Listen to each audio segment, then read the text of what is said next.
Pastor Rob Bailey here, and we just been finished another week of Chronicles here at Noah's Ark. And this week we've been reading through and finishing up First Chronicles.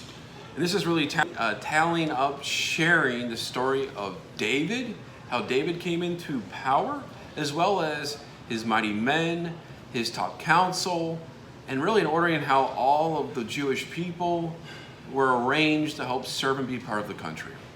And so there's some interesting details we read this week, and that's what we talked about here at Noah's Ark, is some of the things we read about. So some of the things we noticed is that first off, Goliath's brother gets brought up. Interesting. I don't know if you ever heard that Goliath had a brother. Some would make a point it was just Goliath. But we find out he gets killed by one of David's mighty men as they're fighting the Philistines. And these giants, Nephilim, are all showed up. So it's But these are things that are brought up in Chronicles. Another thing that gets brought up is that they're moving the ark to the temple, and the ark falls. And somebody tries to hold their hand out and to stop it, and they get struck down dead. Which sounds weird if you're trying to help out the ark of God, but what's going on? Well, what happens is, instead of carrying the ark with poles, just like it says in the Old Testament, like a specific family of Levites are supposed to hold it, they put it on their cart.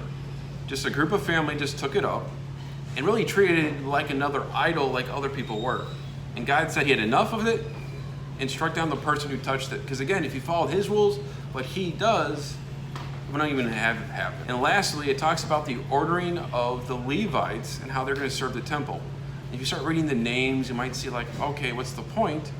But we read there in the 8th group to serve, that division is Abijah. I haven't heard that name before. Well, Abijah gets brought up again in Luke chapter 1. See, there's a certain Levite by the name of Zechariah, who his division of Abijah is called upon to serve in the temple. And when he's in the temple, he's met by an angel, Gabriel, and is told that he and his wife Elizabeth will give birth to a son named John.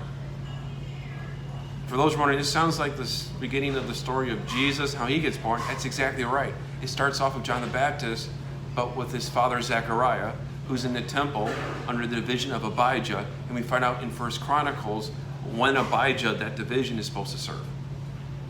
What does that really say? It makes a point as we read the Old Testament, the New Testament. It's really a testament of God being a part of this the whole entire time. And lastly, as again, there's a lot of names that are brought up. It also reminds us that God is present with all those people. That with all the history, where we come from, it's important to remember, know that God was there through it all. But again, we here together, as we serve, as we go out, as we engage, grow, and share, we do this because others shared their faith. Others were a part of that story. And for the people that are reading Chronicles right now, for those people from the exile, it's the same kind of feeling. Who came before them? What's going on?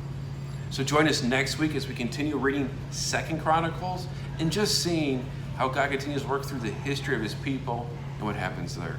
Blessings from here at Noah's Ark Cafe as we engage, grow, and share here at South Lake Church. Because in the end, it's about relationships with Jesus. Have a great time. If you take time to click here to subscribe, get a chance to keep what's going on our channel, what things are happening. If you look below, those are other videos that will help you understand better what's been going on. And of course, you can stay connected with us on Facebook, Twitter, and Instagram. We'd love to learn more from you. Thanks for checking out South Lake Immerse.